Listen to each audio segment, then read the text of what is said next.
నమస్తే, welcome to I news. Bangladesh లో రాజకీయ ఆర్థిక సంక్షోభం రోజు రోజుకు తీవ్రమవుతోంది.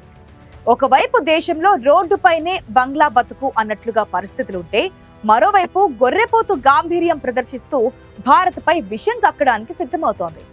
అసలు దేశంలో పరిస్థితులను చక్కదిద్దుకునే తెలివిలేని బంగ్లాదేశ్ ప్రపంచంలోనే 4వ అతిపెద్ద ఆర్థిక వ్యవస్థగా అవతరించిన భారత్ తో పర్వతంతో పల్లూడగొట్టుకోవడానికి సిద్ధమవుతుందా? చూద్దాం.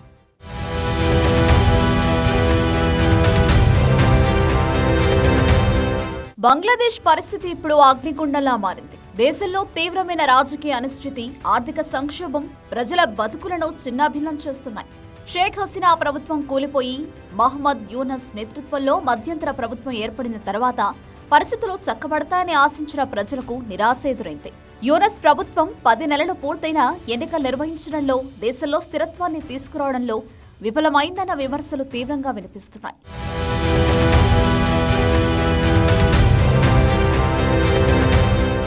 దేశంలో ద్రవ్యోల్బణం అట్టడుగు స్థాయికి పడిపోయింది. అంటే ప్రజల చేతిలో ఉన్న డబ్బు విలువ రోజురోజుకు పడిపోతుంది. దీంతో నిత్యావసర సరుకుల ధరలు ఆకాశానంటుతున్నాయి. బియ్యం, పప్పు, కూరగాయలు వంటి కనీస వస్తువులు కూడా సామాన్య ప్రజలకు అందని ద్రాక్షలా మారాయి. పేదరికం, ఆకలి కేకలు బంగ్లాదేశ్ వీధుల్లో మారుమోగుతున్నాయి. యువత నిరుద్యోగంతో అల్లాడుతోంది. బ్యాంకింగ్ వ్యవస్థ కుదేలవుతోంది. ఒక బలమైన, సుస్థిరమైన పాలన లేకపోవడం వల్ల విదేశీ పెట్టుబడులు రావడం లేదు. అంతర్జాతీయ ఆర్థిక సంస్థలు కూడా బంగ్లాదేశ్ ఆర్థిక పరిస్థితిపై ఆందోళన వ్యక్తం చేస్తున్నాయి. ఇలాంటి క్లిష్ట పరిస్థితుల్లో తన దేశ ప్రజల ఆకలి కేకలను పట్టించుకోకుండా, వారి బతుకులను చక్కదిద్దుకోకుండా బంగ్లాదేశ్ భారత్పై విషం చిమ్ముతోంది.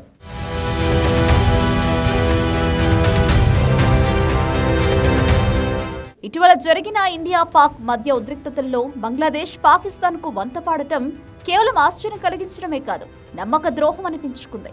చరిత్రను ఒకసారి నెమరవేసుకుంటే 1971లో పాకిస్తాన్ చెర నుంచి బంగ్లాదేశ్కు స్వాతంత్ర్యం కల్పించింది భారతదేశమే. లక్షలాది మంది ప్రాణాలను పణంగా పెట్టి ఎన్నో త్యాగాలు చేసి బంగ్లాదేశ్ విముక్తికి భారత్ అండగా నిలబడింది. యుద్ధ ఖైదీలను విడిచిపెట్టడమే కాదు, బంగ్లాదేశ్ పునర్నిర్మాణానికి అన్ని విధాలా సాయం చేసింది. అలాంటి భారతదేశంపైనే ఇప్పుడు బంగ్లాదేశ్ కవ్వింపు చర్యలకు పాల్పడడం, పదే పదే వ్యతిరేక వ్యాఖ్యలు చేయడం, అంతర్జాతీయ వేదికలపై భారత్ ప్రతిష్టను దిగజార్చే ప్రయత్నం చేయడం గమనించదగ్గ పరిణామం.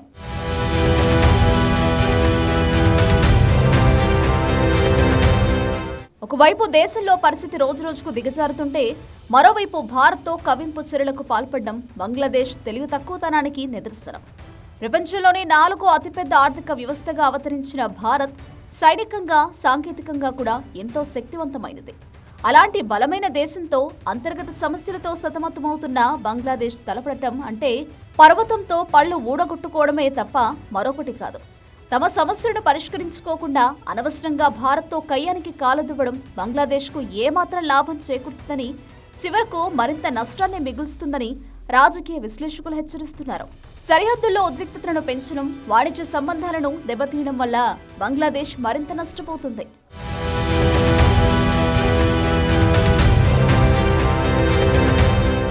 బంగ్లాదేశ్ ప్రభుత్వం తమ అంతర్గత సమస్యలపై దృష్టి సారించి ప్రజల కనీస అవసరాలు తీర్చడానికి కృషి చేయాలి. అనవసరంగా భారత్తో వైరాన్ని పెంచుకోవడం వల్ల ఎలాంటి ప్రయోజనం ఉండదు. ఈ వ్యతిరేక వైఖరి దేశ ఆర్థిక, రాజకీయ భవిష్యత్తుకు తీవ్ర నష్టం కలిగిస్తుంది.